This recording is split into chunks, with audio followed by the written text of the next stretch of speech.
Archange Touadéra. Des applaudissements, s'il vous plaît. Merci.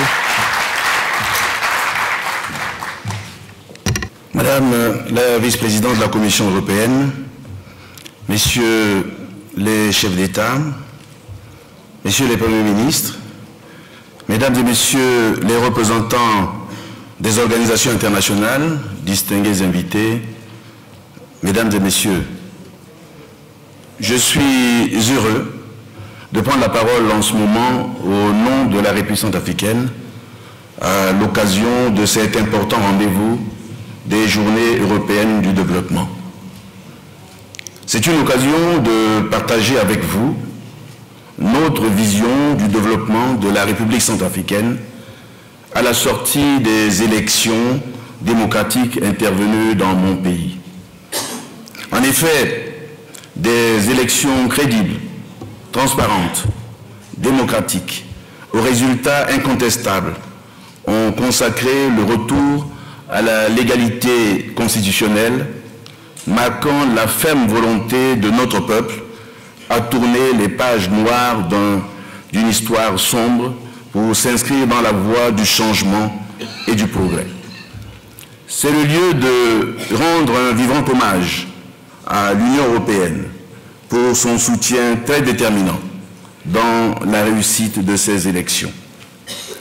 La mobilisation massive des électeurs centrafricains nous interpelle quant à leur forte aspiration en matière d'un mieux-être dans la paix, la sécurité et la prospérité. Nous avons reçu et compris ce message. C'est pour cela que j'ai engagé mon gouvernement à mettre en œuvre une politique qui réponde à cette exigence. De la même manière, j'ai appelé toutes les Centrafricaines et tous les Centrafricains à transcender tous les clivages et opter pour une communauté de destin dans le cadre des grands enjeux de la reconstruction de notre pays. Les Journées européennes de développement offrent à mon pays l'occasion de partager le rêve commun d'un peuple qui aspire à un avenir meilleur et l'engagement collectif à travailler sans relâche pour créer les conditions d'une prospérité partagée dans l'unité et la dignité. Distingués invités, mesdames et messieurs, pour la République centrafricaine, tous les efforts de reconstruction et de développement sont conditionnés par le retour à la paix, à la sécurité et à la réconciliation nationale, qui est une urgence impérative. À cette fin, j'ai décidé d'engager un dialogue avec les groupes armés sans exclusive pour leur montrer la nécessité d'aller au DDRR, condition sine qua non de notre marche vers le progrès. En effet, la légalité constitutionnelle et la légitimité institutionnelle pour lesquelles nous avons investi tant d'énergie restent hypothéquées par la persistance des poches d'insécurité. L'une des voies d'y parvenir, c'est pour nous de requérir un engagement encore plus ferme et davantage concret pour la réussite du programme de désarmement, démobilisation, réintégration, réinsertion et rapatriement des ex-combattants. C'est le gage d'une normalisation de la vie dans une Centrafrique pacifiée, unifiée et définitivement réconciliée. C'est le prix pour avoir une Centrafrique résolument tournée vers un développement harmonieux et une croissance partagée. Assurer la sécurité à tous les Centrafricains nous permettra de garantir le retour dans leur foyer à nos compatriotes, réfugiés et déplacés, qui endurent des conditions infrahumaines dans divers camps dans les pays voisins ou à l'intérieur du pays. Je veux qu'ils retrouvent leur dignité et qu'ils se joignent à l'élan national de reconstruction. Je travaillais sans ménagement à ce que toutes les dispositions soient prises pour leur accueil et leur insertion dans leur foyer. Dans le même élan, la restructuration des forces armées centrafricaines sera menée avec le concours de tous les partenaires. Notre objectif est de mettre en place une nouvelle armée nationale pluriethnique, professionnelle, apolitique et dotée d'un équipement adéquat pour remplir sa mission régalienne. Elle sera déployée sur l'ensemble du territoire national en exécution de notre vocation de constituer une armée de garnison en placement de l'armée de projection qui a montré ses limites. C'est le moment d'exprimer à l'endroit de l'Union européenne tous nos remerciements pour son engagement à mettre en œuvre dès le mois de juillet le programme EUTM qui vise à renforcer les capacités de notre armée nationale. Si ma foi dans l'avenir de mon pays est inébranlable, je n'ignore pas que la profondeur des blessures causées par les crises violentes qui ont sapé l'unité du peuple centrafricain jusqu'à menacer les fondements de l'unité nationale. C'est pour cela que j'ai pris la résolution d'engager un processus de réconciliation nationale qui devrait donner toute la place à la vérité. Je mettrai au centre de ce processus les droits des victimes à la vérité et à la justice. Je me suis engagé en ce que, en République centrafricaine, la justice ne soit pas sacrifiée sur l'autel d'une réconciliation qui sera factice. En mettant l'accent sur la réconciliation, je mettrai un accent particulier sur la promotion d'une citoyenneté responsable. Je veux que mes citoyens sentent réellement qu'ils partagent une communauté de destin. Je travaillerai à ce que la République centrafricaine offre les mêmes droits à chacun sans considération de ses origines ou de ses opinions.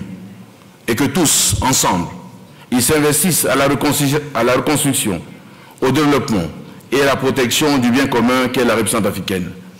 À travers le processus de réconciliation, je veux également que nous assurions une place plus importante et plus visible à la femme centrafricaine, pilier du développement national. Je serai particulièrement engagé dans la promotion de l'égalité du genre et le respect des droits de la femme centrafricaine.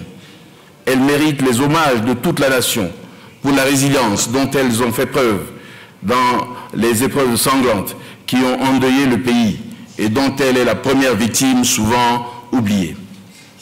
Distingués invités, mesdames et messieurs, la réconciliation ne sera réelle que si nous arrivons à améliorer les conditions de vie de nos populations. À ce propos, nous sommes déterminés à mettre en œuvre des solutions novatrices et courageuses dans le domaine économique. Plus concrètement, nous allons nous employer à améliorer le climat des affaires pour inciter les investissements privés et étrangers créateurs d'emplois pour nos jeunes. Dans ce cadre, le Code des investissements sera revu pour créer les conditions d'une attractivité, de même que l'administration de la justice sera rénovée pour donner toutes les garanties nécessaires à ces investissements. Une réforme hardie des autres secteurs productifs, l'agriculture et l'élevage, mines, forêts et énergie, sera engagée pour créer la croissance et la richesse. La RCA doit offrir des opportunités à toutes ses filles et à tous ses fils, libérer les énergies de production, créatrices d'emplois, de richesses et d'une prospérité partagée. Le peuple centrafricain et sa jeunesse, de manière particulière, aspirent à un avenir radieux dans un pays où l'égalité des chances est une réalité pour que chacun jouisse des fruits de son labeur. Ma profonde conviction est que l'offre d'alternatives crédibles et viables à une jeunesse en quête d'avenir meilleur et de repères constitue la clé du succès des efforts de stabilisation du pays.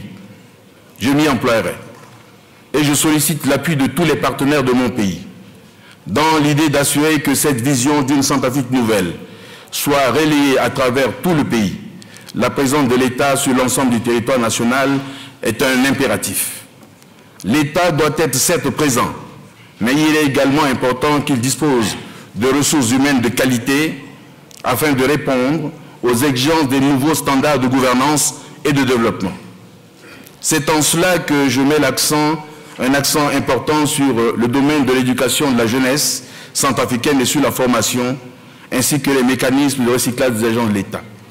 Le système éducatif centrafricain mérite une vigoureuse action refondatrice pour offrir à la République centrafricaine les compétences indispensables au soutien de ses ambitions. Distingués invités, mesdames et messieurs, voici présenter les plus grandes priorités que mon gouvernement et moi-même allons mettre en œuvre pour relever la République centrafricaine d'une crise grave et profonde. Mon engagement est entier. Ma détermination est à la mesure des attentes de mes concitoyens. Ma confiance dans la réussite de cette mission requiert que tous les amis du peuple centrafricain restent à nos côtés. Et c'est une occasion que je souhaite saisir pour remercier nos partenaires, au premier rang desquels l'Union européenne, pour la qualité exemplaire de son soutien. Nous lançons un vivant appel à toutes les bonnes volontés sur lesquelles nous comptons pour relever le défi de la réconciliation nationale. Je les assure que je mobiliserai toutes les énergies nationales afin que la prochaine rencontre des partenaires de la République centrafricaine, prévue ici même à Bruxelles en novembre prochain, soit un véritable rendez-vous de la renaissance centrafricaine. Pour se remettre définitivement sur les rails de la reconstruction, mon pays aura besoin de l'appui davantage marqué et substantiel de la communauté internationale.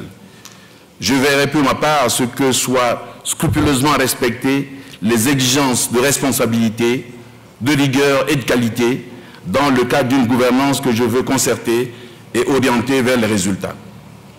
La République centrafricaine a besoin de l'appui de la communauté internationale que vous représentez ici, et particulièrement l'Union européenne, pour se remettre des blessures de la crise.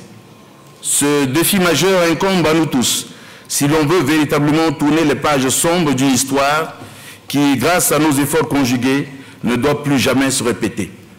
Pour ma part, rien ne viendra à bout de ma détermination à offrir à mes concitoyens les raisons d'espérer à un avenir de paix, d'unité et de prospérité partagée. Je vous remercie.